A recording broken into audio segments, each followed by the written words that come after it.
Assalamualaikum warahmatullahi wabarakatuh. Sahabat Bahaul Story, bagaimana kabar kalian? Semoga selalu dalam keadaan sehat, dimudahkan segala urusan dan dilancarkan rezekinya. Amin ya robbal alamin. Kisah Abu Nawas mengajari lembu mengaji Al-Quran. Suatu hari, Baginda Raja Harun ar-Rasyid memanggil Abu Nawas untuk datang ke istana. Baginda Raja pun menyuruh pengawalnya untuk memanggil Abu Nawas. "Hai pengawal, panggil Abu Nawas kemari hari ini juga," titah Baginda Raja. Lalu pengawal itu pun bergegas menuju ke rumah Abu Nawas. Sesampainya di rumah Abu Nawas, pengawal itu pun berkata kepada Abu Nawas, "Tuan Abu Nawas, Baginda Raja mempersilakan Tuan untuk datang ke istana hari ini juga." "Hai pengawal, memangnya ada apa aku dipanggil ke istana?" "Hamba tidak tahu Tuan, mungkin Baginda Raja nanti di istana akan memberi penjelasan kepada Tuan Abu Nawas," ucap pengawal itu. "Baiklah, mari kita datang ke istana kalau begitu pengawal," ucap Abu Nawas. Lalu pengawal dan Abu Nawas pun bergegas menuju istana. Tak beberapa lama kemudian, akhirnya Abu Nawas pun tiba di istana. Abu Nawas pun langsung menghadap Baginda Raja. "Hai Abu Nawas," kata Baginda Raja, "tahukah kamu mengapa aku panggil kemari? Aku minta tolong kepadamu Abu Nawas untuk mengajari lembuku ini supaya bisa mengaji Al-Quran. Jika lembuku ini tidak dapat mengaji, niscaya aku akan menyuruh mereka untuk membunuhmu," titah Baginda Raja. "Baiklah tuanku yang mulia," jawab Abu Nawas. "Titah paduka yang mulia hamba junjung di atas kepala hamba." Kemudian Abu Nawas pun disuruh pulang dengan membawa seekor lembu. Sesampainya di rumah, lembu itu pun diikat erat-erat pada sebatang pohon kurma. Esok harinya, Abu Nawas mulai memukul lembu itu dengan sebuah cambuk rotan sampai setengah mati. Ketika binatang itu hampir mengamuk, Abu Nawas mengucapkan kata atau. Perkataan itulah yang diajarkan Abu Nawas kepada lembu itu sambil tetap mengayunkan cambukannya terhadap lembu tersebut.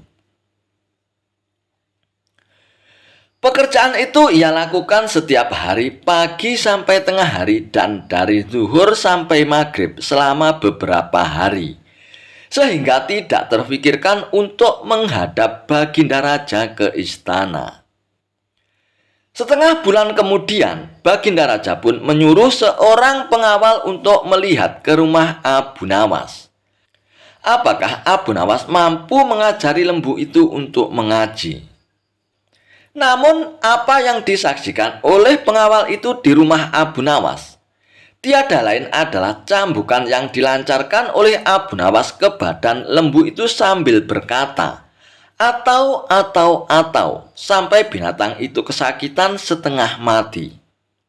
Melihat kejadian itu, maka pengawal itu pun melaporkan hal itu kepada Baginda Raja. "Mohon ampun Baginda Raja," kata pengawal itu sesampainya di istana. "Hamba melihat Abu Nawas sedang mengajar lembu itu di belakang rumah dengan sebuah cambuk rotan yang besar. Jika tali pengikatnya tidak kuat, pastilah lembu itu lepas dan mengamuk paduka. Yang diajarkan tidak lain hanyalah 3 patah kata, yaitu atau. Mendengar penjelasan pengawal itu, Baginda Raja pun terheran-heran. Setelah berpikir sejenak, Baginda Raja pun bertitah, Hai pengawal, panggil kemari Abu Nawas sekarang juga. Aku mau tahu apakah lembu itu sudah bisa mengaji atau belum. Tidak lama kemudian, Abu Nawas pun sampai di istana. Hai Abu Nawas, sudahkah engkau mengajari lembuku itu dan apakah lembu itu sudah bisa mengaji Al-Quran? Tanya Baginda Raja. Sudah bisa sedikit-sedikit ya tuanku, jawab Abu Nawas. Tadi aku suruh seorang pengawal untuk melihat ke rumahmu. Katanya engkau mengajari lembu itu 3 kalimat, atau. Aku mau tahu apa arti perkataan itu Abu Nawas. Tanya Baginda Raja. Ampun beribu ampun Paduka, kata Abu Nawas. Arti atau itu adalah, jika bukan lembu itu yang mati, atau hamba, atau tuanku, atau tidak ada salah seorang yang mati, hamba tidak akan puas. Sebab sampai habis umurnya sekalipun, binatang itu tidak akan bisa mengaji Al-Quran. Itu sebabnya binatang itu hamba cambuk agar mati. Dengan demikian, hamba senang karena pekerjaan hamba dapat selesai Paduka. Atau hamba yang mati atau Paduka yang mati, atau salah satu barulah habis perkara lembu tersebut Paduka, ucap Abu Nawas. Mendengar penjelasan Abu Nawas, Baginda Raja pun terperanjat dari tempat duduknya. Ia pun tidak dapat berkata sepatah kata pun. Setelah merenung sejenak, Baginda Raja pun berkata, kalau begitu lembu itu boleh kamu ambil atau kamu jual, atau kamu sembelih dan kamu masak Abu Nawas. Terima kasih banyak Paduka yang mulia, ucap Abu Nawas. Lalu ia pun mohon diri pulang ke rumahnya dengan langkah ringan dan hati yang senang.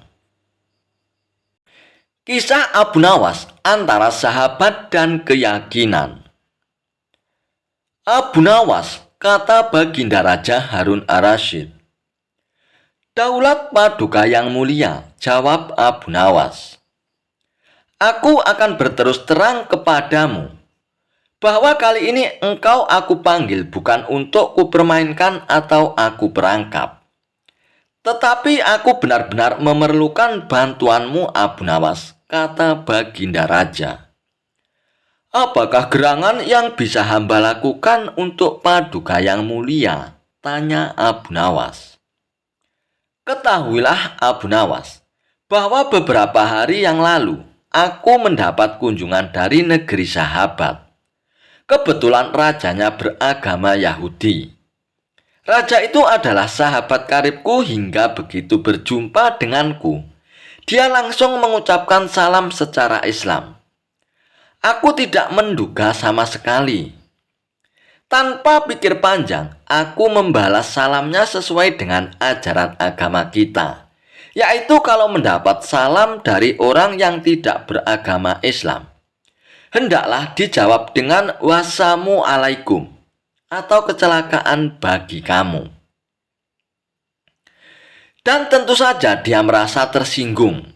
Dia menanyakan mengapa aku tega membalas salamnya yang penuh dengan doa keselamatan, dengan jawaban yang mengandung kecelakaan. Saat itu sungguh aku tak bisa berkata apa-apa selain diam. Dan pertemananku dengan dia selanjutnya tidak berjalan sebagaimana mestinya. Aku berusaha menjelaskan bahwa aku hanya melaksanakan apa yang dianjurkan oleh ajaran agama Islam. Akan tetapi dia tidak bisa menerima penjelasanku. Aku merasa bahwa pandangannya terhadap Islam tidak semakin baik, tetapi malah sebaliknya. Namun, bila engkau mempunyai alasan lain yang bisa aku terima, kita akan tetap bersahabat. Begitu kata sahabat karibku itu. Kalau hanya itu persoalannya, Mungkin hamba bisa memberikan alasan yang dikehendaki Raja Sahabat Paduka itu yang mulia, kata Abu Nawas meyakinkan Baginda Raja. Mendengar kesanggupan Abu Nawas, Baginda Raja pun amat riang dan ia pun berulang-ulang menepuk pundak Abu Nawas. Wajah Baginda Raja yang semula gundah gulana seketika itu juga berubah menjadi cerah. "Cepat katakan wahai Abu Nawas, jangan biarkan aku menunggu," kata Baginda Raja tak sabar. "Baginda yang mulia, memang sepantasnya lah kalau Raja Yahudi itu menghaturkan ucapan salam keselamatan dan kesejahteraan kepada Baginda. Karena ajaran Islam memang menuju keselamatan dari siksa api neraka dan kesejahteraan menuju surga. Bukankah Islam mengajarkan tauhid yang berarti tidak menyekutukan Allah Subhanahu wa Ta'ala, juga termasuk tidak menganggap Allah mempunyai anak? Nah, ajaran tauhid ini tidak dimiliki oleh agama-agama lain, termasuk agama yang dianut Raja Yahudi Sahabat Paduka itu. Ajaran agama Yahudi menganggap Uzair adalah anak Allah. Maha suci Allah dengan anggapan itu dan tidak pantas Allah mempunyai anak. Sedangkan orang Islam membalas salam dengan ucapan wassalamu alaikum atau kecelakaan bagi kamu. Bukan berarti mendoakan agar kamu celaka. Akan tetapi, semata-mata karena ketulusan dan kejujuran Islam yang masih bersedia memperingatkan orang lain atas kecelakaan yang akan menimpanya, bila mereka tetap berpegang teguh pada keyakinan yang keliru. Dan seketika itu juga kegundahan Baginda Raja Harun ar-Rasyid pun sirna. Dan kali ini saking gembiranya, Baginda Raja pun menawarkan agar Abu Nawas memilih sendiri hadiah apa yang disukainya. Namun Abu Nawas tidak memilih apa-apa karena ia berkeyakinan bahwa tidak selayaknya ia menerima upah dari ilmu agama yang ia sampaikan. Kisah Abu Nawas mengalahkan orang ateis. Kecerdikan Abu Nawas memang luar biasa. Tidak henti-hentinya kisah Abu Nawas bikin heboh sekaligus kagum Baginda Raja. Dan kali ini, kisah tentang Abu Nawas mengalahkan seorang ateis yang bertanya siapa pencipta Tuhan. Dan orang ateis itu pun tidak menyangka akan kalah dengan Abu Nawas. Dikisahkan, suatu hari, ada orang asing datang ke kota tempat Abu Nawas tinggal. Orang asing itu menyatakan diri tidak percaya dengan keberadaan Tuhan. Dan keadaan kota pun benar-benar gaduh oleh orang asing ateis itu. Baginda Raja pun mendengar kabar kegaduhan yang juga meresahkan rakyatnya. Dan akhirnya Baginda pun segera meminta agar orang asing ateis itu dipanggil ke istana. Sehingga datanglah orang asing itu pun ke istana. Dan sesampainya di istana, Baginda Raja pun langsung bertanya kepada orang ateis itu. "Hai orang asing, kenapa kamu membuat kegaduhan di negeri ini?" tanya Baginda Raja dengan tegas. Dan orang asing ateis itu memang kurang ajar. Dia bukannya menjawab pertanyaan Baginda Raja, malah ia kembali menantang untuk dibuktikannya keberadaan Tuhan. Baginda Raja pun menyabarkan dirinya, lalu bertanya lagi kepada orang asing tersebut, "Memangnya agamamu apa? Kalau kami di sini memeluk agama Islam," ujar Baginda Raja. "Saya tidak percaya Tuhan," jawab orang ateis itu. "Kami percaya adanya Tuhan. Kuharap kamu jangan mengganggu rakyatku dengan ulah gaduhmu," ujar Baginda Raja. Dasar orang asing itu tidak memiliki adab. Dia malah menantang Baginda Raja menjawab pertanyaan dan membuktikan keberadaan Tuhan. Baginda Raja pun dengan sabar mempersilahkan orang asing itu pun bertanya. Sesuatu itu ada penciptanya ya. Lalu siapakah yang menciptakan Tuhan? Tanya orang ateis itu kepada Baginda Raja. Suasana pun hening. Baginda Raja pun berpikir mencari jawaban di luar ajaran agama. Kalau Baginda Raja menjawab dengan Al-Quran atau hadis-hadis, jelas orang asing itu tidak terima sebab ia adalah ateis. Dan orang ateis itu pun seperti tahu pikiran Baginda Raja. Jawabnya harus masuk akal. Saya tidak percaya Tuhan, tidak percaya kitab sucimu, jadi jangan jawab pakai itu, kata orang asing itu. Dan Baginda Raja pun terus memikirkan jawaban logis untuk membungkam orang asing itu. Melihat Baginda Raja kebingungan, salah seorang menteri mendekat kepada Baginda Raja. Baginda Raja, kalau orang begini, serahkan saja kepada Abu Nawas. Pasti orang asing ini akan kalah argumen, bisik sang menteri kepada Baginda Raja. Dan Baginda Raja pun menyetujuinya dan meminta untuk dipanggilkan Abu Nawas. Baginda ingin mendengar lagi dan yakin kalau nanti jawaban dari Abu Nawas bikin heboh pastinya. Abu Nawas pun akhirnya dijemput oleh prajurit ke rumahnya. Tak lama kemudian, prajurit dan Abu Nawas pun tiba di istana. Dan Abu Nawas pun dipersilakan masuk dan duduk di dekat Baginda Raja. Ampun Paduka yang mulia, kalau boleh hamba tahu, kiranya ada urusan apa hamba dipanggil ke istana Paduka yang mulia? Tanya Abu Nawas. Lalu diceritakanlah tentang orang asing yang tidak percaya adanya Tuhan. Dan juga tantangannya kepada Baginda Raja. Orang asing ini tidak percaya Tuhan. Dia bertanya siapa pencipta Tuhan.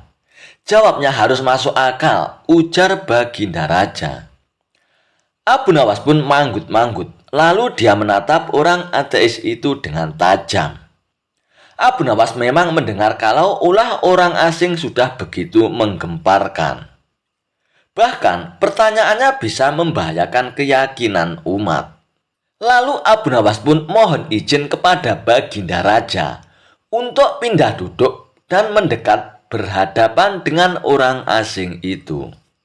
Apa yang kamu tanyakan? Tantang Abu Nawas kepada orang ateis itu.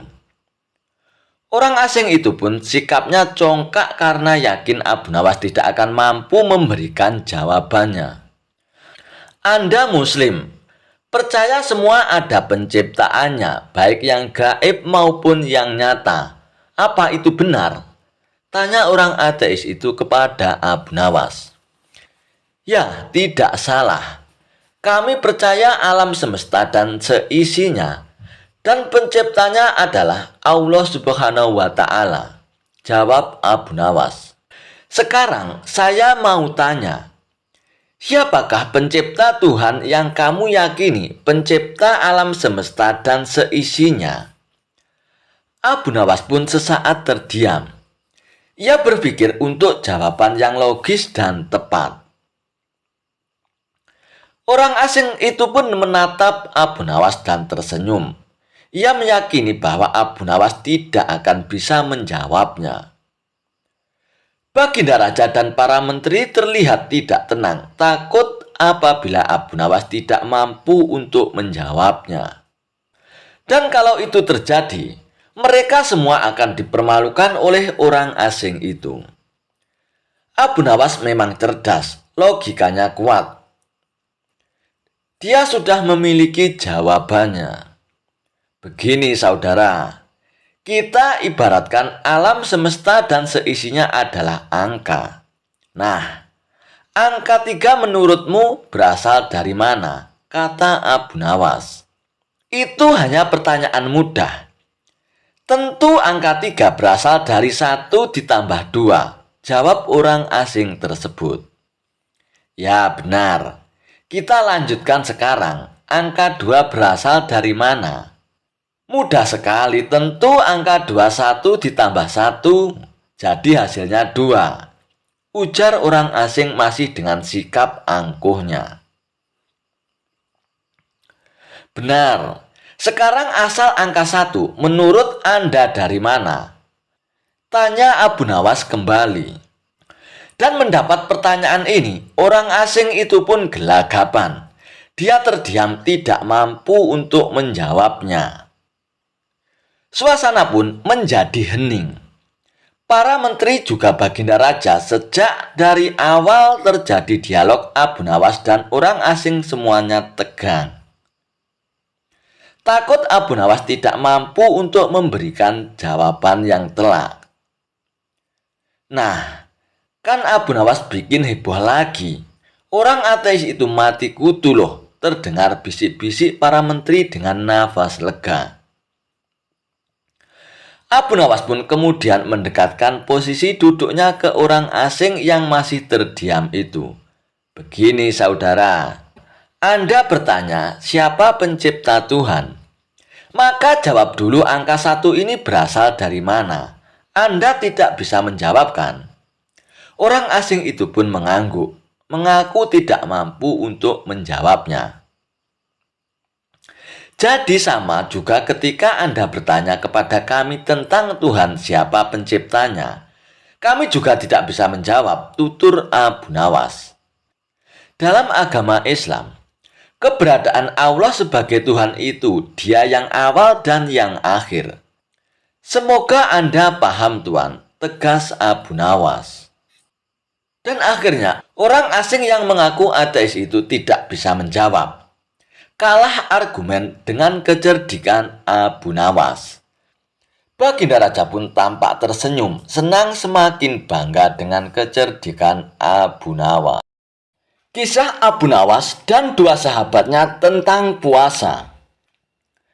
Ada berbagai macam cerita lucu Abu Nawas yang sering diceritakan ulang. Salah satunya adalah tentang puasa. Seperti dalam kisah kocak lainnya tentang sang pujangga ini, ada saja akal cerdik yang dilakukan oleh Abu Nawas. Alkisah, pada suatu siang di bulan Ramadan, rumah Abu Nawas dikunjungi oleh kedua sahabatnya. Layaknya umat Islam lainnya, ia juga berpuasa. Namun tidak begitu dengan kedua temannya. Kedua sahabatnya ini datang ke rumah sang pujangga dengan tujuan untuk bersekongkol mengerjai Abu Nawas. Assalamualaikum, ucap kedua sahabatnya nyaris bersamaan. Waalaikumsalam, jawab Abu Nawas. Abu Nawas, mengapa kamu di rumah saja? Tanya temannya itu. Ayo kita ngabuburit.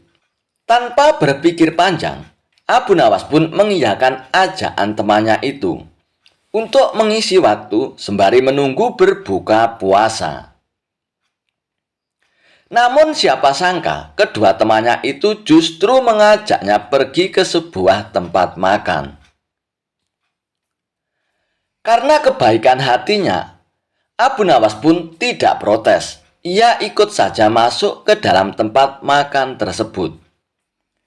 Meskipun begitu, karena tengah berpuasa, Abu Nawas pun bertekad tidak akan ikut makan.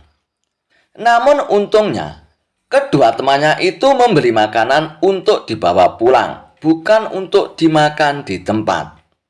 Rupanya, kedua temanku ini sangat menghormatiku. Aku kan sedang berpuasa. Meskipun tidak berpuasa, namun mereka tidak langsung makan di tempat, melainkan membawa makanan itu pulang, pikir Abu Nawas. Setelah selesai membeli makanan, mereka bertiga pun menuju ke rumah salah seorang sahabatnya. Kebetulan saja ketika sampai di sana, azan maghrib pun baru saja berkumandang. Wah, alhamdulillah ini sudah waktunya berbuka puasa, ucap Abu Nawas. Batalkan saja dulu puasamu dengan minum, ucap salah seorang temannya. Abu Nawas pun segera minum, kemudian menunggu ditawari makan bersama. Jangan lupa salat dulu, ucap temannya. Nanti kamu ketinggalan jatah waktu maghrib loh. Benar juga, jawab Abu Nawas. Lalu Abu Nawas pun mengambil air wudhu dan menjalankan ibadah sholat maghrib. Seusai sholat maghrib, ia pun kembali menemui kedua sahabatnya sambil berpikiran. Kali ini akhirnya aku bisa makan juga. Mengapa kamu tidak mengaji Al-Quran? Tanya temannya lagi. Mumpung perutmu masih kosong, lebih baik kamu mengaji dahulu. Takutnya, nanti kalau sudah kenyang, kamu jadi mengantuk, ucap sahabatnya.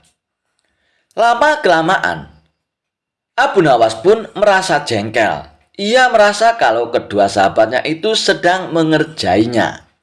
Meskipun begitu, Abu Nawas pun tetap menurut dan mengaji Al-Quran.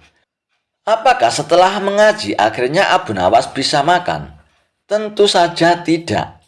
Abu Nawas, sekarang mari kita lomba tidur, ucap salah satu temannya. Esok pagi, yang memiliki mimpi paling indah akan bisa makan makanan ini.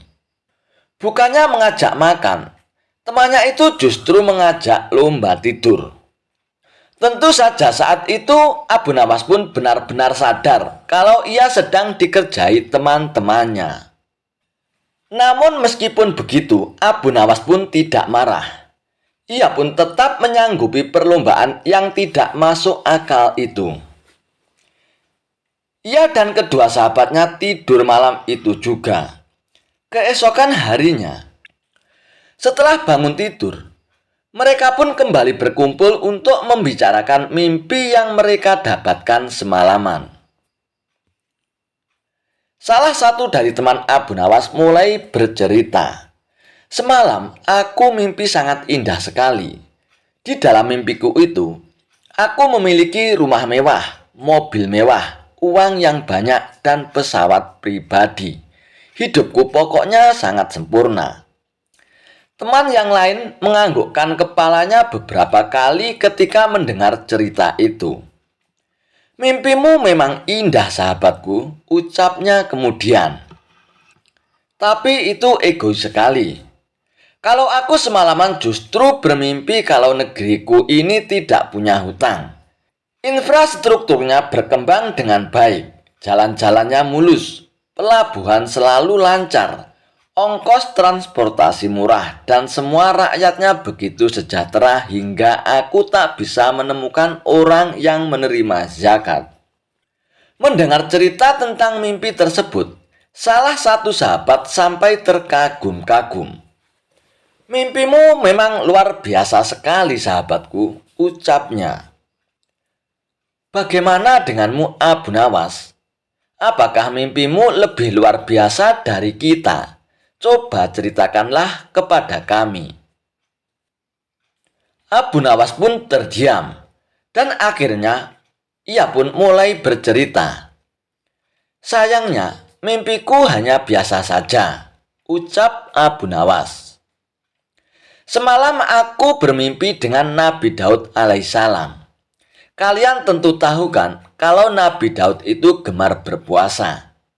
Beliau seringkali berpuasa sehari, kemudian berbuka sehari setiap waktu. Kedua sahabat itu pun mengangguk-anggukkan kepalanya. Kemudian, semalam dalam mimpiku Nabi Daud bertanya kepadaku, "Apakah engkau berpuasa, wahai Abu Nawas?"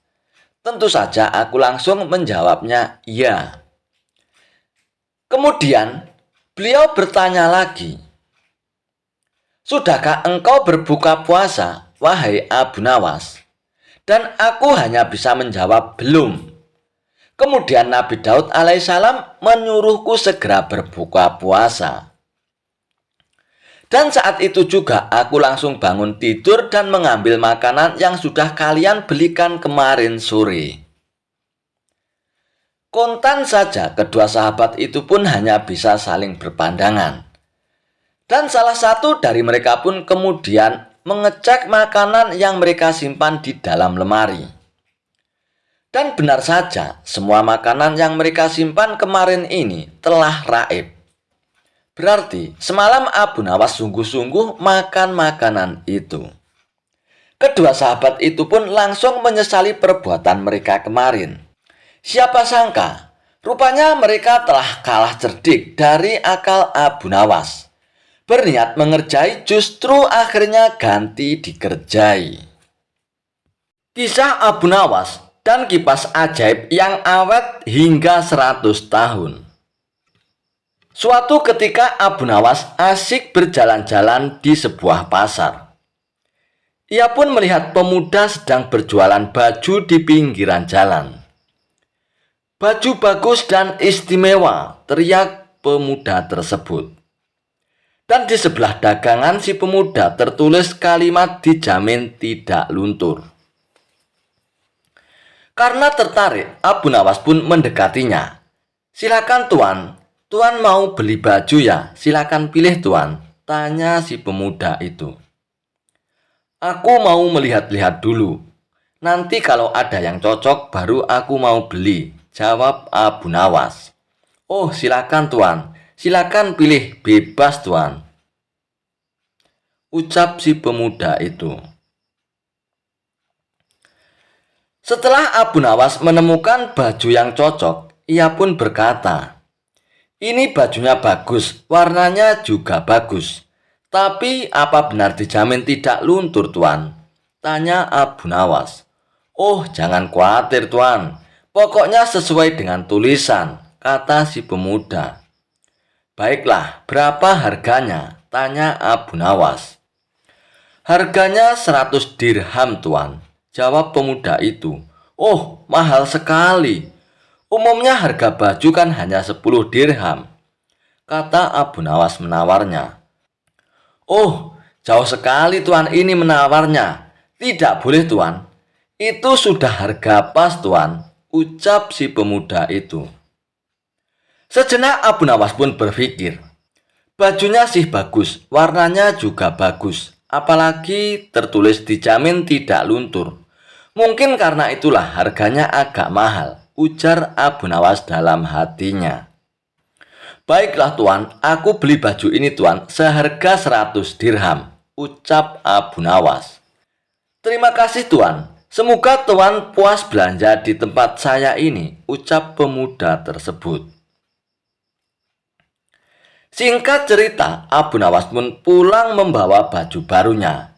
Namun dalam perjalanan pulang, baju barunya telah jatuh dan akhirnya kotor. Sesampainya di rumah, Abu Nawas pun langsung mencuci baju baru tersebut dengan direndam dalam air. Namun, warna baju yang tadinya bagus mendadak memudar dan luntur. "Waduh, aku ketipu ini. Katanya dijamin tidak luntur," gerutu Abu Nawas. Merasa kesal karena ditipu, Abu Nawas pun akhirnya langsung pergi ke pasar menemui pemuda penjual baju tersebut. "Hai pemuda, ternyata kamu ini penipu," hardik Abu Nawas. "Memangnya saya menipu apa tuan?" kata pemuda itu. "Saya tidak bilang dijamin tidak luntur tuan. Anda sendiri yang mengatakan begitu. Tapi saya mengatakan itu karena saya membaca tulisan yang ada di samping baju jualan tuan itu," protes Abu Nawas. "Oh, kalau begitu berarti Anda yang salah baca tuan. Anda membaca dari kiri ke kanan. Kalau kita kan orang Arab tuan, bacanya dari kanan ke kiri. Luntur tidak dijamin," kata si pemuda menjelaskan. Abu Nawas pun tak menyangkal perkataan si pemuda itu. Ia pun kembali ke rumah dengan perasaan dongkol dan jengkel. "Awas, akan kubalas kau nanti," gerutu Abu Nawas. Di rumah Abu Nawas pun mencari cara agar bisa membalas perbuatan pemuda penjual baju tersebut. Esok paginya, Abu Nawas pun pergi ke pasar dan berjualan kipas di samping tempat berjualan si pemuda penjual baju tersebut. Kipas, kipas, silakan dipilih. Kipas bagus dan awet sampai 100 tahun, teriak Abu Nawas. Berhubung saat itu cuaca lagi panas, pemuda itu pun akhirnya mendekati Abu Nawas. Berapa harga kipas ini, Tuan? Tanya pemuda itu. Oh, murah sekali, Tuan. Hanya 100 dirham, jawab Abu Nawas. Apa, 100 dirham? Anda bilang murah. Di mana-mana harga kipas cuma 10 dirham, Tuan, ucap si pemuda tersebut. Ini kan bukan kipas biasa, Tuan. Kipas ini tidak akan rusak sampai 100 tahun, kata Abu Nawas. Sejenak pemuda itu pun terdiam. Kalau sampai bertahan selama 100 tahun, tidak ada salahnya harga mahal, pikir pemuda tersebut. Baiklah, Tuan, saya beli satu kipasnya, kata pemuda itu. Setelah transaksi selesai, Abu Nawas pun buru-buru pulang dengan membawa uang 100 dirham, uang dari penjualan kipasnya. Sementara si pemuda yang kepanasan segera menggunakan kipasnya dan baru beberapa menit saja kipasnya mendadak rusak. Dasar aku ketipu, ujar si pemuda geram. Lalu ia pun pergi ke rumah Abu Nawas untuk meminta ganti rugi. Hai Tuan, Anda ternyata penipu. Katanya kipas itu kuat sampai 100 tahun. Ini dipakai beberapa menit saja sudah rusak, kata pemuda itu.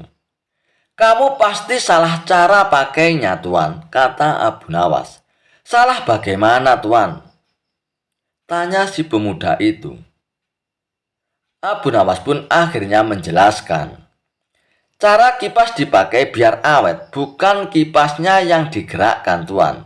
Tapi kepalamu yang digerak-gerakkan ke kanan dan ke kiri. Pasti kipas akan awet sampai 100 tahun, Tuan, ucap Abu Nawas.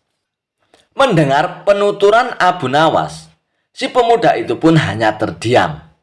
Ia menyadari bahwa ini adalah pembalasan atas perbuatannya tempo hari pada Abu Nawas. Dijebak raja, Abu Nawas harus bertelur. Baginda Raja masih penasaran ingin mengalahkan argumen Abu Nawas. Maka dirancang siasat Abu Nawas harus bertelur. Siasat ini diatur sedemikian rupa agar Abu Nawas harus bertelur seperti ayam. Kata Baginda Raja, pokoknya jebakan agar Abu Nawas harus bertelur ini tidak boleh gagal. Baginda sudah sangat yakin siasatnya kali ini akan berhasil. Abu Nawas yang selalu memiliki argumen saat dikerjai memang membuat geram Raja. Raja ingin sekali sosok Abu Nawas ini bisa dipermalukan.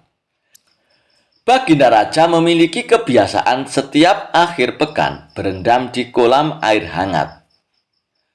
Para menterinya selalu menemani di kolam rendam sambil berdiskusi ringan. Ide menjebak Abu Nawas harus bertelur juga saat Baginda Raja berendam di air hangat ini. Kata Baginda Raja, akhir pekan nanti kita akan mengundang Abu Nawas turut berendam bersama. Nanti kalian semua datang lebih awal. Siapkan telur ayam di dalam kolam, kata Baginda Raja. Nanti saya akan perintahkan semua yang bersama kita di kolam rendam harus bisa bertelur. Bagi yang tidak bisa akan dihukum. Begitu Baginda Raja mengatur siasatnya. Para menteri pun tertawa mendengar siasat Baginda Raja. Mereka semua sudah membayangkan bagaimana Abu Nawas harus bertelur dan gagal. Baginda Raja akan memberinya hukuman, maka label Abu Nawas cerdas akan langsung ambiar. Begitu pikiran para menteri dan Baginda Raja. Tibalah akhir pekan yang direncanakan. Abu Nawas tanpa curiga datang memenuhi undangan Baginda Raja. Seperti yang sudah direncanakan, para menteri dan Baginda Raja sudah datang lebih dulu mempersiapkan telur dan menaruhnya di dalam kolam rendam air hangat. Setelah semua berkumpul, Baginda Raja memberikan pengumuman. Sekarang ini aku perintahkan semua yang ikut berendam di kolam air hangat harus bisa bertelur, kata Baginda Raja. Abu Nawas pun tersentak mendengar pengumuman Baginda Raja. Dia pun mulai mencium gelagat yang tidak beres. Baginda Raja pun melanjutkan, jika ada di antara kita yang tidak bisa bertelur, akan diberi hukuman. Para menteri yang hadir tidak ada yang membantah. Mereka serempak menjawab, baiklah Paduka, kami akan laksanakan. Abu Nawas pun makin yakin ada muslihat buruk. Dirinya sudah masuk jebakan Baginda Raja. Menurut akal sehat batin Abu Nawas, mana ada manusia yang bisa bertelur. Tetapi karena Baginda Raja yang bertitah, tentu tidak bisa dibantah. Abu Nawas berpikir sangat keras untuk lolos dari jebakan ini. Sementara para menteri satu persatu masuk ke dalam kolam rendam air hangat. Mereka menyelam agak lama dan muncul ke permukaan dengan membawa telur. Paduka, kami sudah laksanakan titah Paduka. Kini kami sudah bertelur, lapor para menteri itu satu persatu. Baginda melirik ke arah Abu Nawas yang kebingungan. Wajah Abu Nawas tampak pucat pasi. Melihat itu, Baginda pun senang sekali. Kemudian Baginda Raja pun turun ke kolam rendam air hangat itu. Menyelam sesaat kemudian muncul dengan membawa telur. Hai Abu Nawas, semua sudah bisa bertelur. Sekarang giliranmu Abu Nawas. Harus bertelur. Ayo, atau kamu akan aku beri hukuman nanti, teriak Baginda Raja. Abu Nawas pun perlahan masuk ke dalam kolam air hangat itu. Dia belum menyelam, hanya memainkan air saja, membasahi dadanya. Abu Nawas sedang berpikir memecahkan jebakan Baginda Raja ini, terutama agar selamat dari hukuman. Dan akhirnya Abu Nawas pun menyelam sambil terus berpikir. Agak lama ia menyelam sampai mulai sesak dan memutuskan muncul ke permukaan. Begitu Abu Nawas muncul ke permukaan kolam, semua tertawa senang sekali. Kali ini Abu Nawas kena pedaya. Selain itu, julukan orang cerdik yang selalu ada jawaban kalau ditantang Baginda Raja akan ambyar ataupun hancur. Muslihat Baginda Raja akan membuat Abu Nawas dihukum karena gagal bertelur. Baginda juga terlihat paling senang. Idenya berhasil membuat Abu Nawas tidak berdaya. Abu Nawas, mana telurmu? Teriak Baginda Raja tidak sabar. Abu Nawas tiba-tiba berlaku aneh. Tangannya dikepak-kepakkan seperti ayam. Lalu dia berkokok meniru ayam jantan. Kukuruyuk, kukuruyuk, kukuruyuk. Baginda Raja pun tersentak heran melihat kelakuan aneh Abu Nawas.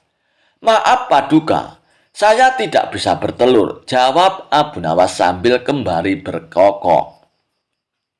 Kukuruyuk. Kenapa? Berarti kamu akan dihukum, tegas Baginda Raja. Saya merasakan diri saya ini ayam jantan Paduka. Jadi tidak mungkin bertelur. Hanya ayam betina saja yang bisa bertelur Baginda, ujar Abu Nawas sambil mengepak-ngepakkan kedua tangannya dan berkokok lagi.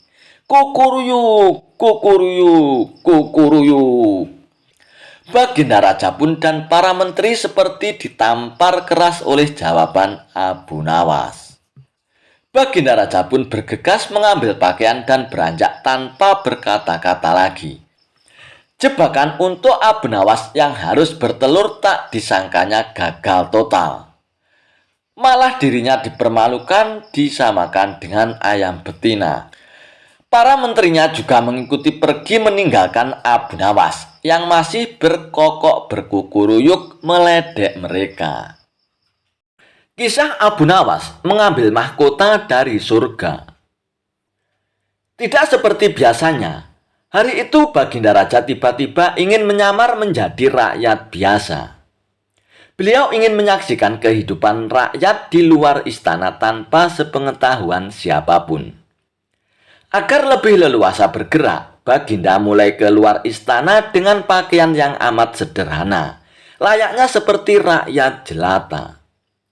Di sebuah perkampungan, beliau melihat beberapa orang berkumpul. Setelah Baginda Raja mendekat, ternyata seorang ulama sedang menyampaikan kuliah tentang alam barzah. Tiba-tiba ada seorang yang datang dan bergabung di situ. Ia bertanya kepada ulama itu, "Kami menyaksikan orang kafir pada suatu waktu dan mengintip kuburannya. Tetapi kami tidak mendengar mereka berteriak. Tidak pula melihat penyiksaan-penyiksaan yang katanya sedang dialaminya. Maka bagaimana cara membenarkan sesuatu yang tidak sesuai dengan yang dilihat mata?" tanya orang itu. Ulama itu berpikir sejenak, kemudian ia pun berkata, "Untuk mengetahui yang demikian itu harus dengan panca indera yang lain. Ingatkah kamu dengan orang-orang yang sedang tidur? Dia kadangkala bermimpi dalam tidurnya digigit ular, diganggu dan sebagainya.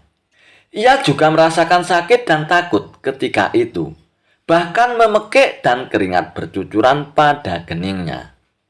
Dan ia pun merasakan hal semacam itu, seperti ketika mereka tidak tidur. Sedangkan engkau yang duduk di dekatnya menyaksikan keadaan seolah-olah tidak ada apa-apa. Padahal apa yang dilihat serta dialaminya adalah dikelilingi ular-ular. Maka jika masalah mimpi yang remeh saja sudah tidak mampu mata lahir melihatnya, mungkinkah engkau bisa melihat apa yang terjadi di alam barzah?" jelas sang ulama. Baginda Raja pun terkesan dengan penjelasan ulama itu, dan Baginda pun masih ikut mendengarkan kuliah tersebut. Kini ulama itu melanjutkan kuliahnya tentang alam akhirat. Dan dikatakan bahwa di surga tersedia hal-hal yang amat disukai nafsu, termasuk benda-benda. Salah satunya benda-benda itu adalah mahkota yang amat luar biasa indahnya. Tak ada yang lebih indah dari barang-barang di surga karena barang-barang itu tercipta dari cahaya. Saking indahnya, maka satu mahkota jauh lebih bagus dari dunia dan isinya. Baginda Raja pun makin terkesan. Lalu beliau pun pulang kembali ke istana. Sesampainya di istana, Baginda Raja sudah tidak sabar lagi ingin menguji kemampuan Abu Nawas. Akhirnya, Baginda Raja pun memerintahkan menterinya untuk memanggil Abu Nawas menghadapnya. Setelah Abu Nawas menghadap Baginda Raja pun bertitah, "Aku menginginkan engkau sekarang juga berangkat ke surga, Abu Nawas. Kemudian bawakan aku sebuah mahkota surga yang katanya tercipta dari cahaya itu. Apa engkau sanggup, Abu Nawas?"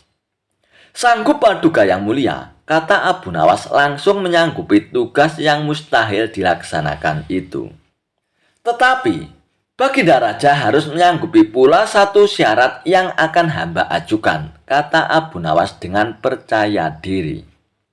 "Sebutkan syarat itu, Abu Nawas," kata Baginda Raja. "Hamba mohon, Baginda Raja menyediakan pintunya agar hamba bisa memasukinya," kata Abu Nawas. "Pintu apa itu, Abu Nawas?" tanya Baginda Raja belum mengerti. "Pintu alam akhirat, Paduka yang mulia," jawab Abu Nawas. "Apa itu, Abu Nawas?" tanya Baginda Raja ingin tahu. "Kiamat, wahai Paduka yang mulia. Masing-masing alam mempunyai pintu. Pintu alam dunia adalah liang peranakan ibu. Pintu alam barzah adalah kematian. Dan pintu alam akhirat adalah kiamat. Jelas Abu Nawas kepada Baginda Raja.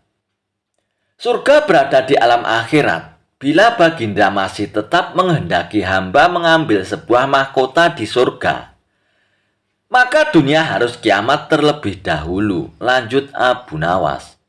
Mendengar penjelasan Abu Nawas, Baginda Raja pun terdiam.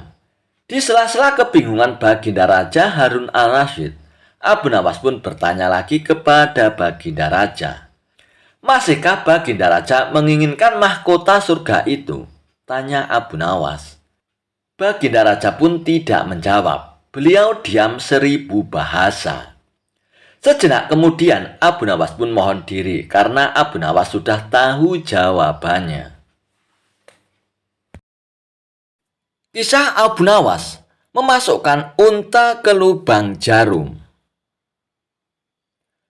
Suatu hari, Baginda Raja dilanda masalah yang membuatnya tidak bisa tidur. Tapi masalah yang dihadapinya hanya Baginda Raja sendiri yang tahu. Meskipun Baginda Raja banyak masalah, namun ia sengaja merahasiakannya dari orang-orang sekitar. Baik kepada penasihat istana maupun Abu Nawas selaku sahabatnya tempat berkeluh kesah.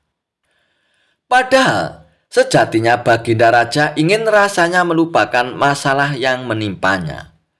Kalaupun ia bisa lari menghindar, tentulah ia akan melakukannya. Tapi kenyataannya permasalahan yang dihadapi terasa seperti mengikuti kemanapun Baginda Raja pergi. Sejak saat itulah Baginda Raja sering terlihat melamun seorang diri. Kemudian penasihat istana mendekati Baginda Raja. Maaf Paduka yang mulia, hamba perhatikan belakangan ini Paduka terlihat murung. Hamba khawatir Paduka nanti akan jatuh sakit. Apakah ada sesuatu yang Paduka pikirkan? Tanya penasihat istana. Tidak apa-apa penasihat, aku baik-baik saja. Kau urusi saja pekerjaanmu, jawab Baginda Raja dengan memalingkan wajahnya. Penasihat istana pun hanya terdiam. Ia merasakan gelagat bahwa Baginda Raja sedang dilanda masalah yang besar. Dikarenakan Baginda Raja tidak mau berterus terang, penasihat istana pun tidak berani membujuknya untuk menceritakan masalah yang dihadapi Baginda Raja. Makin hari sikap Baginda Raja makin tertutup. Bahkan kini enggan menerima tamu. Hal ini membuat para pejabat istana pun menjadi sangat khawatir. Apa yang harus kita lakukan? Makin hari Baginda Raja terlihat mengkhawatirkan. Ini sangat buruk untuk kondisinya. Jangan sampai Baginda Raja jatuh sakit, kata salah seorang menteri. Aku juga cemas melihat sikap Baginda Raja belakangan ini. Aku sudah coba membujuknya supaya mau menceritakan masalah yang dialaminya. Tapi Baginda Raja malah memalingkan wajahnya. Baginda Raja memilih menutup diri, ucap penasihat istana. Oh iya, saya punya saran. Bagaimana kalau masalah ini kita sampaikan kepada Abu Nawas? Biasanya dia tahu solusinya, ujar salah satu menteri. Iya, saya setuju dengan saran tersebut, balas yang lainnya. Maka beberapa menteri istana pun segera mendatangi rumah Abu Nawas. Melihat yang datang adalah para menteri, Abu Nawas pun sempat terkejut. Karena biasanya yang diutus Baginda Raja adalah para prajurit istana. Wahai para menteri, kenapa kalian yang datang sendiri ke sini? Biasanya kan para prajurit istana yang diutus Baginda Raja, tanya Abu Nawas. Kami ke sini bukan diutus Baginda Raja Abu Nawas, tapi atas kemauan kami sendiri, jawab para menteri. Kemudian para menteri ini memberitahu kepada Abu Nawas tentang keadaan yang menimpa Baginda Raja.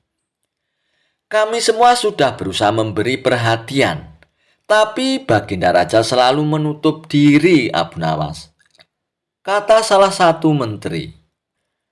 Baiklah, aku akan coba menghiburnya. Mari kita datang ke istana sekarang, ajak Abu Nawas. Singkat cerita, Abu Nawas pun menghadap Baginda Raja. Lalu ia pun bercerita tentang kisah-kisah jenaka di hadapan Baginda Raja. Ia berharap Baginda Raja bisa terhibur dan tertawa. Tapi ternyata tidak ada reaksi apapun. Baginda Raja hanya terdiam, malah meninggalkan Abu Nawas. Lalu ia pun masuk ke kamarnya. Selepas Baginda Raja pergi, para menteri pun segera menghampiri Abu Nawas. Bagaimana ini Abu Nawas? Kamu lihat sendiri kan, ucap para menteri. Sepertinya Baginda Raja sedang mengalami masalah berat. Biarkan aku pulang dulu, aku akan memikirkan cara untuk mengatasi masalah ini, ucap Abu Nawas. Setibanya di rumah, Abu Nawas terus memikirkan cara terbaik untuk memecahkan masalah tersebut. Setelah berpikir cukup lama, akhirnya Abu Nawas pun menemukan ide yang cemerlang. Keesokan harinya, Abu Nawas pun pergi ke pasar. Di hadapan orang-orang, Abu Nawas berteriak, "Apakah di antara kalian ada yang bisa memasukkan unta ke lubang jarum?" Mendengar pertanyaan Abu Nawas, semua orang-orang yang ada di pasar pun merasa heran. Salah satu dari mereka pun lalu menjawab, "Mana mungkin bisa, itu perkara yang mustahil." Dengan lantang, Abu Nawas pun membalas, "Tidak ada perkara yang mustahil. Jangankan aku, anak kecil pun itu bisa melakukannya. Kalau kau memang bisa, coba tunjukkan kepada kami, Abu Nawas," pinta mereka. "Maaf kawan-kawan, sayangnya aku hanya bisa membuktikannya bila di hadapan Baginda Raja," jawab Abu Nawas. Begitulah seterusnya setiap ada keramaian orang ataupun perkumpulan. Abu Nawas selalu mengatakan hal yang sama. Akhirnya kabar tentang Abu Nawas bisa memasukkan unta ke lubang jarum sampai juga hingga ke telinga Baginda Raja. Awalnya Baginda Raja tidak terlalu memperdulikannya. Akan tetapi lama-kelamaan timbul juga rasa penasaran pada diri Baginda Raja. Maka diperintahkanlah beberapa pengawal istana untuk memanggil Abu Nawas.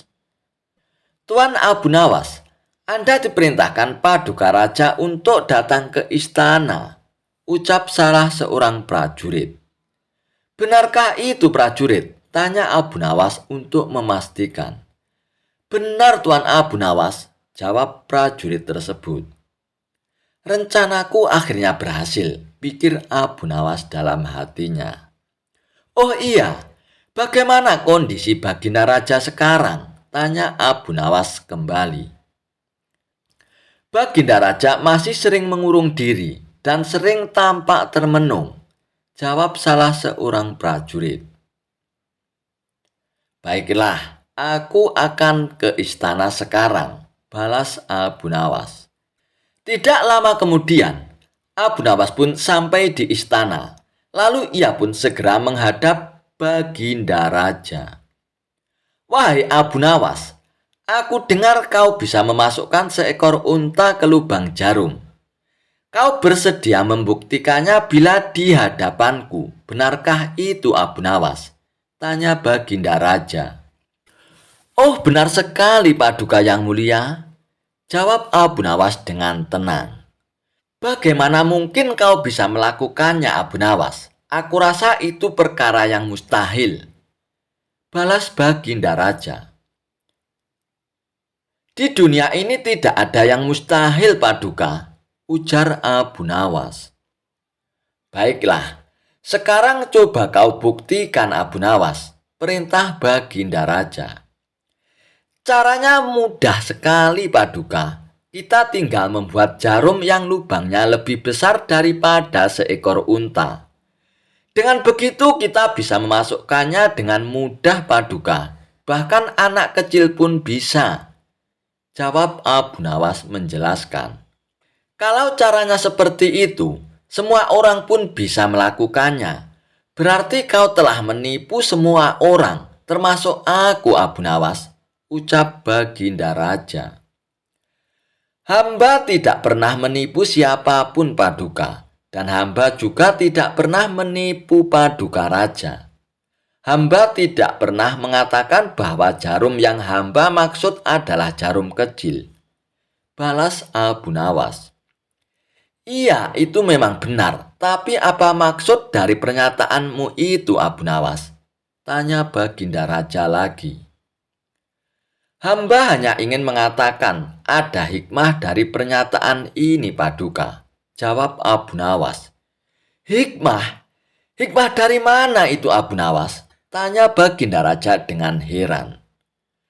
Bukankah tadinya Baginda Raja tidak percaya kalau hamba bisa memasukkan unta ke lubang jarum? Tapi setelah hamba jelaskan, Baginda Raja pun mempercayainya. Begitu juga dengan permasalahan yang sedang kita hadapi.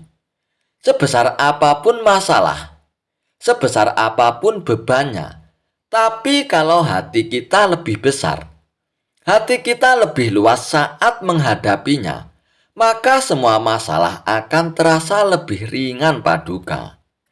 Itulah gambaran seekor unta bila dimasukkan ke lubang jarum. Sepintas saat kita menghadapinya, pasti itu mustahil dilakukan. Tapi bila hati kita luas dan besar, maka pikiran kita juga akan mengikuti dan pada akhirnya masalah yang kita anggap mustahil diatasi menjadi mudah dan ringan untuk dijalani Paduka. Bagaimana kita akan bisa tenang bila kita menghadapi masalah dengan hati yang sempit? Tutur Abu Nawas. Seketika Baginda Raja pun terdiam. Ia terus merenungi ucapan Abu Nawas. Suasana pun mendadak menjadi hening. Tidak beberapa lama kemudian Baginda Raja pun berkata, Terima kasih Abu Nawas, kau telah menyadarkanku. Selama ini aku memang sedang dilanda masalah dan hatiku sempit menghadapinya. Sehingga pikiranku juga ikut menjadi buntu, ujar Baginda Raja. Dan sejak kejadian itu, kini Baginda Raja pun mulai terlihat ceria. Ia tidak lagi terlihat murung seperti hari-hari sebelumnya. Paduka yang mulia, permasalahan bukanlah hal untuk dilamunkan, melainkan dihadapi dengan hati yang besar. Maka akan tercipta solusi dari sebuah pemikiran yang jernih Paduka, ucap Abu Nawas. Oh iya Abu Nawas, terima kasih atas saran-saranmu. Lalu Baginda Raja pun tidak lupa untuk memberikan hadiah sekantong uang emas kepada Abu Nawas.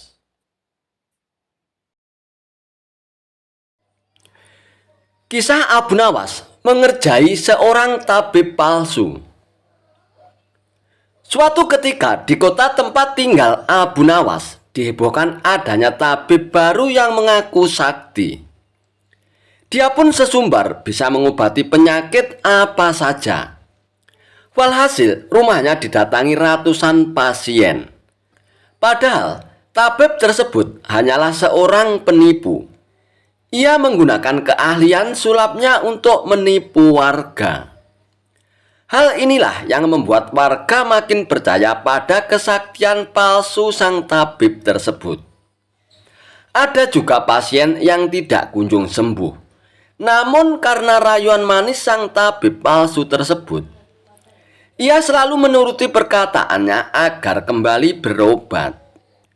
Sampai pada suatu ketika, Abu Nawas pun jatuh sakit yang tidak kunjung sembuh. Dan atas saran sang istri, Abu Nawas pun disuruh berobat ke tabib tersebut. Kala itu Abu Nawas belum tahu kalau tabib tersebut adalah seorang penipu. Ia pun menuruti saja saran sang istri. Namun sudah 3 kali berobat, sakit Abu Nawas pun tidak kunjung sembuh. Padahal sekali berobat bayarannya adalah 100 dinar. Dan Abu Nawas sudah menghabiskan uang 300 dinar tanpa ada sedikit pun tanda-tanda kesembuhan pada dirinya. Akibatnya Abu Nawas pun mulai curiga, jangan-jangan tabib itu seorang penipu. Seiring berjalannya waktu, Abu Nawas pun sudah sehat seperti sedia kala.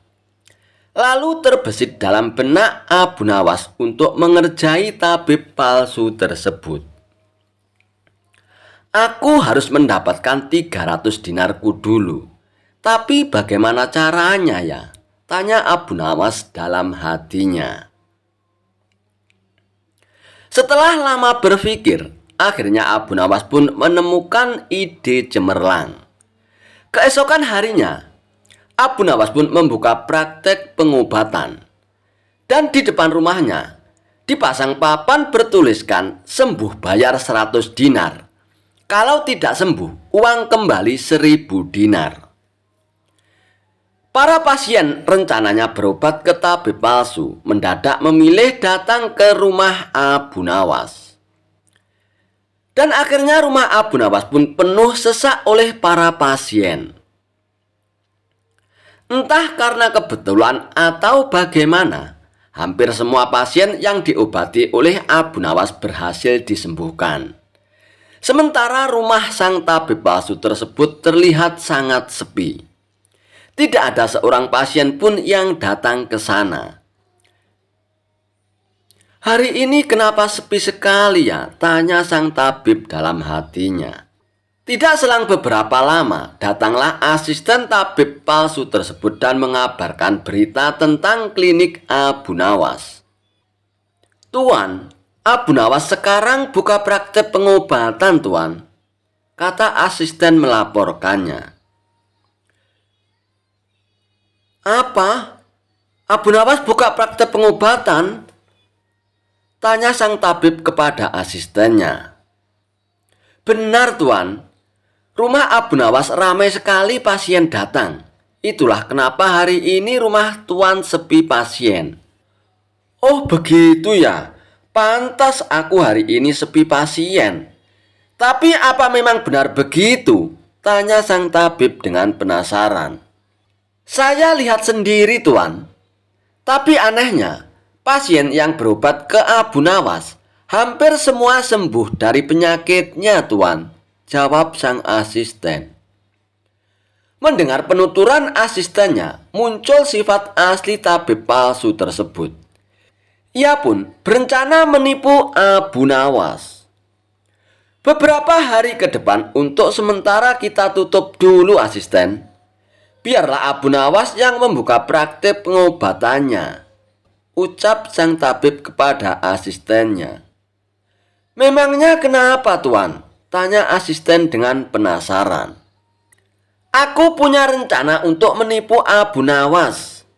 Aku pasti akan mendapatkan 1000 dinar dari Abu Nawas nantinya, jawab tabib palsu tersebut. Tapi bagaimana caranya, Tuan? Tanya sang asisten bertambah penasaran. Begini, asisten. Aku akan berobat ke tempat Abu Nawas. Aku akan berpura-pura sakit pada indera perasa lidahku. Kalau ditanya sembuh atau tidak, tentu saja aku akan mengatakan tidak. Karena yang tahu sembuh atau tidak kan hanya aku, ucap tabib palsu tersebut. Dengan begitu, aku akan bisa dapat dengan mudah mendapatkan 1000 dinar dari Abu Nawas, kata sang tabib menjelaskan. Singkat cerita, datanglah tabib palsu itu ke rumah Abu Nawas. Hai Abu Nawas, aku ingin berobat kepadamu, Abu Nawas, kata sang tabib. Bukankah engkau seorang tabib? Kenapa malah berobat kemari? Tanya Abu Nawas. Ya, memang benar. Tapi di tempatku tidak ada obatnya, Abu Nawas. Makanya aku datang ke sini, jawab sang tabib. Memangnya kamu sakit apa, tabib? Tanya Abu Nawas lagi. Begini, Abu Nawas. Entah kenapa lidahku mati rasa. Aku tidak bisa merasakan apa-apa, Abu Nawas, kata sang tabib berpura-pura mengeluh. Akan tetapi, Abu Nawas menangkap firasat kurang baik. Ia yakin kalau tabib palsu itu hendak menipunya. Aku tidak akan tertipu untuk yang kedua kalinya. Justru kedatanganmu sudah aku tunggu-tunggu, tabib, ucap Abu Nawas dalam hatinya. Lalu Abu Nawas pun menyuruh sang tabib untuk menunggu di ruang pengobatan. Abu Nawas pun pergi ke belakang dan segera memeras buah jeruk yang sangat asam dan menuangkannya ke dalam gelas. Lalu gelas tersebut diberikan kepada sang tabib. Wahai tabib, ini obatnya sudah jadi. Minumlah sekarang, ucap Abu Nawas.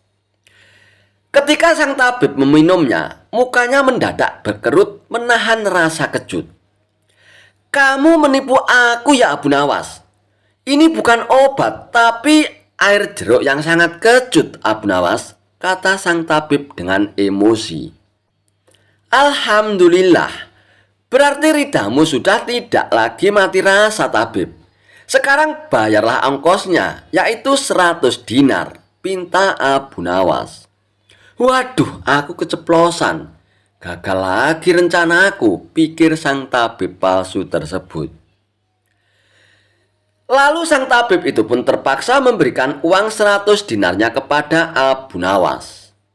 Tapi sang tabib tidak putus asa. Ia pun terus berusaha agar bisa mendapatkan 1000 dinar dari Abu Nawas. Hari berikutnya, ia pun kembali mendatangi Abu Nawas. Hai Abu Nawas, aku mau berobat lagi, Abu Nawas, kata sang tabib palsu tersebut. Oh, silakan tabib. Apa lidahmu masih mati rasa lagi? Tanya Abu Nawas meledeknya. Bukan, Abu Nawas. Kali ini penyakitnya berbeda, jawab sang tabib. Luar biasa. Ternyata kamu punya banyak stok penyakit ya, tabib. Kali ini apa penyakitnya? Tanya Abu Nawas lagi. Aku hilang ingatan, Abu Nawas, jawab tabib tersebut. Apakah kamu kesandung kasus korupsi, tabib? Makanya hilang ingatan, tanya Abu Nawas. Enak saja kamu, Abu Nawas. Memangnya aku pejabat apa? Jawab tabib dengan nada protes. Baiklah, sekarang kamu tunggu di sini sebentar. Aku akan mengambilkan obatnya, tabib, ucap Abu Nawas. Tidak beberapa lama kemudian, Abu Nawas pun kembali menemui sang tabib palsu. Ini obatnya, tabib, silakan diminum, kata Abu Nawas sambil memberikan gelasnya. Aku tidak mau minum air ini, Abu Nawas, ucap tabib tersebut. Loh, memangnya kenapa, tabib? Katanya ingin sembuh, kok tidak mau minum obatnya, ucap Abu Nawas. Lah ini kan perasan air jeruk seperti kemarin, Abu Nawas. Aku tidak mau minum, kata sang tabib menolaknya. Alhamdulillah, tanpa meminumnya pun kamu sudah sembuh, tabib. Sekarang bayar 100 dinar lagi, pinta Abu Nawas. Sudah sembuh? Sembuh dari mana, Abu Nawas? Apanya yang sembuh? Kamu jangan mengada-ada, Abu Nawas, protes sang tabib tersebut. Nah, buktinya kamu masih ingat dengan obat yang kemarin aku berikan. Berarti sakit hilang ingatanmu sudah sembuh, tabib, jelas Abu Nawas. Untuk kedua kalinya, rencana sang tabib palsu mengalami kegagalan juga. Mau tidak mau, ia pun harus memberikan uang 100 dinar lagi kepada Abu Nawas. Kurang ajar Abu Nawas, ternyata tidak sebodoh yang kukira, pikir tabib palsu tersebut. Tidak terima dengan dua kegagalan yang dialaminya, tabib palsu itu pun berpikir keras untuk bisa mengalahkan Abu Nawas. Setelah merenung agak lama, akhirnya ia pun mendapatkan ide. Aku pasti akan berhasil kali ini, ungkap tabib dengan rasa yakin. Kali ini ia pun berpura-pura buta. Si tabib palsu itu pun berjalan ke rumah Abu Nawas dengan bantuan tongkat di tangannya. Setelah tiba di tempat Abu Nawas pun sempat kaget dengan penuh rasa iba. Abu Nawas pun bertanya kepada sang tabib, "Apa yang menimpamu, tabib, dan mengapa kamu bisa seperti ini?" Si tabib palsu itu pun menjawab, "Tolonglah aku, Abu Nawas, mataku tiba-tiba buta, sembuhkanlah aku, Abu Nawas," ucap tabib tersebut.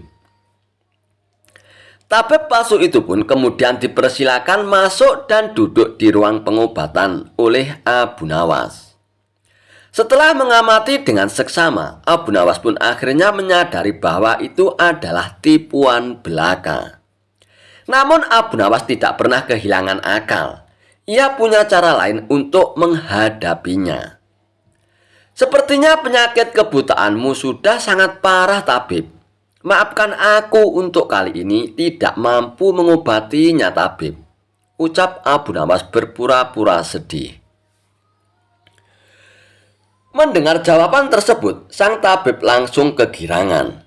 Akhirnya bisa mengelabui Abu Nawas juga kali ini aku. "Terus bagaimana ini, Abu Nawas? Padahal aku berharap banyak kepadamu," kata sang tabib berpura-pura. "Iya, mau bagaimana lagi, tabib?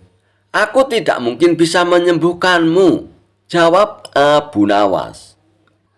"Oh, kalau begitu aku akan dapat 1000 dinar darimu dong, Abu Nawas," tanya tabib palsu dengan penuh harap. "Tentu saja, kawan, aku tidak mungkin berdusta," balas Abu Nawas. Kemudian Abu Nawas pun masuk ke dalam rumah untuk mengambil uang. "Ini uangnya 1000 dinar untukmu, tabib," ucap Abu Nawas sambil memberikan uangnya. Tabib palsu itu pun dengan penuh kegirangan menerima uang tersebut. Tapi setelah uangnya dihitung, ia langsung murka. "Hai Abu Nawas, kenapa hanya 10 dinar yang kau berikan?" tegas tabib palsu dengan emosi. "Hai tabib, dari mana kamu tahu kalau jumlahnya hanya 10 dinar? Tanya Abu Nawas balik. "Uangnya memang ada 10, tapi pecahannya 1 dinar saja ini. Bukan 100 dinar, Abu Nawas. Memangnya aku buta apa?" balas tabib tambah emosi. "Alhamdulillah, sekarang kamu sudah sembuh, tabib," kata Abu Nawas sambil mengambil kembali uangnya. "Maksudmu ini apa, Abu Nawas? Kenapa uangnya diambil lagi?" tanya tabib dengan kebingungan. "Loh, kamu kan sudah sembuh. Sekarang sini bayar 100 dinar, pinta Abu Nawas. "Sembuh apanya? Kamu jangan mengada-ada lagi, Abu Nawas," protes tabib tersebut. "Bukankah kamu kesini katanya mengalami kebutaan? Tapi kamu bisa membedakan mana pecahan 1 dinar dan pecahan 100 dinar. Berarti matamu tidak buta lagi dan kamu sekarang bisa melihat, tabib," jelas Abu Nawas. Tabib palsu itu pun tidak bisa berkata apa-apa lagi. Ia pun terpaksa memberikan uang 100 dinar lagi kepada Abu Nawas. Dan ia pun akhirnya pergi dengan perasaan kecewa. "Aku kapok berurusan dengan Abu Nawas," ucap si tabib palsu tersebut sambil ngeloyor pergi.